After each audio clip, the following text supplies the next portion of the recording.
മദ്രാസിൽ താമസത്തിനെത്തുന്നതോടുകൂടിയാണ് ജമീല സിനിമയുടെ ഭാഗമായി മാറുന്നത്, ഒരു പൂർണ്ണസമയ അഭിനേത്രിയാകുന്നത്.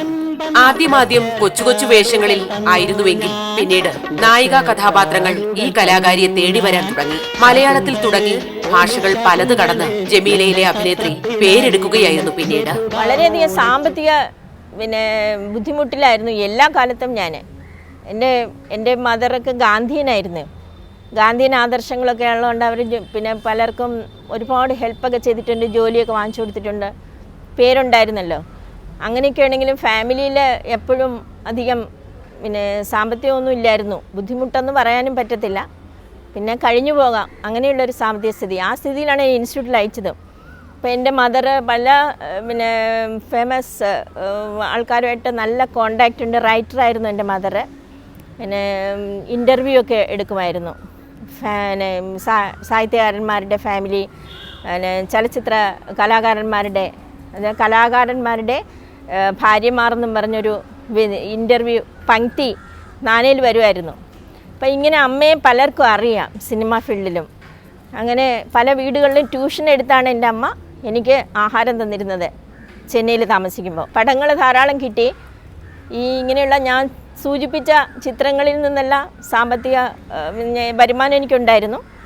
മറ്റ് ചില ചിത്രങ്ങളിലൊക്കെ അവരൊക്കെ പൂർണ്ണമായിട്ടൊന്നും നമുക്ക് പറഞ്ഞ തുകയൊന്നും തരില്ലായിരുന്നു. എഗ്രിമെൻറ്റ് കാണിച്ചത് ഒരു തുക, തരുന്നത് എന്തെങ്കിലും ഒന്നായിരിക്കും. ഇങ്ങനെയൊക്കെയുള്ള ധാരാളം സാമ്പത്തിക ബുദ്ധിമുട്ട് അന്നും ഉണ്ടായിരുന്നു. ആ സമയത്തൊക്കെ എൻ്റെ മദർ ഈ ഡയറക്ടേഴ്സിൻ്റെ വീടുകളിൽ ട്യൂഷൻ എടുക്കുമായിരുന്നു, ഹിന്ദി ട്യൂഷൻ. അങ്ങനെ ആ ട്യൂഷൻ എടുത്ത്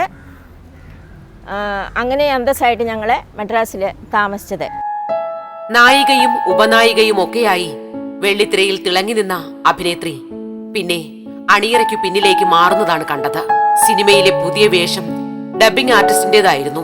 ആ രംഗത്തും ജമീല തന്നെ അടയാളപ്പെടുത്തുന്ന പ്രകടനം തന്നെയാണ് കാഴ്ചവെച്ചത്. നായികയായിട്ട് അഭിനയിച്ചത് 3-4 ചിത്രങ്ങളിലാണ് അഭിനയിച്ചത്. പിന്നെ ഉപനായികയായിട്ട് 6-7 ചിത്രങ്ങളിൽ അഭിനയിച്ചു. പിന്നെല്ലാം ഇമ്പോർട്ടൻറ്റ് ക്യാരക്ടേഴ്സ്, ഞാൻ പറഞ്ഞില്ലേ രാജഹംസം തുടങ്ങിയ ചിത്രങ്ങൾ ഇമ്പോർട്ടൻറ്റ് ക്യാരക്ടേഴ്സ് ആയിരുന്നു. പിന്നെ നായികമാർക്ക് ഡബ്ബിംഗ് സ്വരമൊക്കെ കൊടുത്തിട്ടുണ്ട് ധാരാളം ഹിന്ദിയിൽ. മയൂര, രാജ്കുമാർ മഞ്ജുളയുടെ മയൂരയിൽ മഞ്ജുളയുടെ വോയിസ്. അതുപോലെ ജിതേന്ദ്രയുടെ നടന്മാരൊക്കെ അഭിനയിക്കുമ്പോൾ അതിന് ഞാൻ ഹിന്ദിയിൽ വോയിസ് കൊടുക്കുമായിരുന്നു. പിന്നെ ജയമാലിനിക്ക് ഹിന്ദി ഞാനാണ് വോയിസ് കൊടുത്തിരുന്നത് ഹിന്ദി ചിത്രങ്ങളിൽ. ഇങ്ങനെ ധാരാളം ഹിന്ദി ചിത്രങ്ങളിൽ ഞാൻ ഇത് ട്രാക്ക് ചേഞ്ച് ചെയ്യുന്നതായാലും അതുപോലെ തന്നെ ഫീച്ചർ ഫിലിംസ് ആയാലും മദ്രാസിലെടുക്കുന്ന ഹിന്ദി ചിത്രങ്ങളിൽ പലതിലും ഞാൻ പല ക്യാരക്ടേഴ്സിനും പല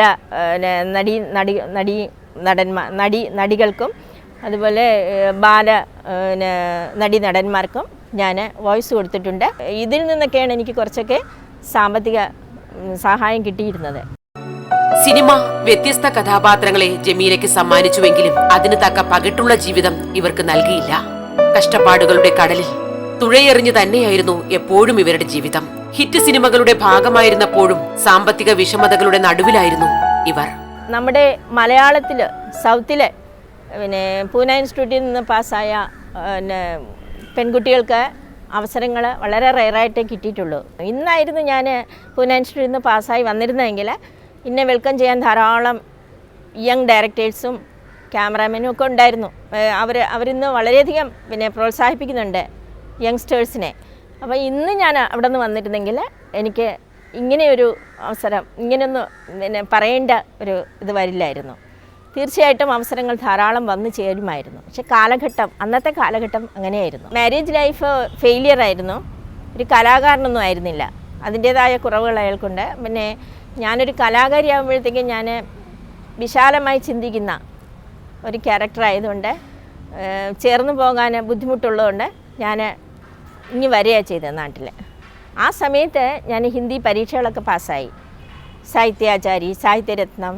പിന്നെ അതിന് ശേഷം ഞാൻ കുഞ്ഞ് ജനിച്ചതിന് ശേഷം BEd എടുത്തു ഹിന്ദിയിൽ. ഇങ്ങനെ ടീച്ചറായി ഞാൻ.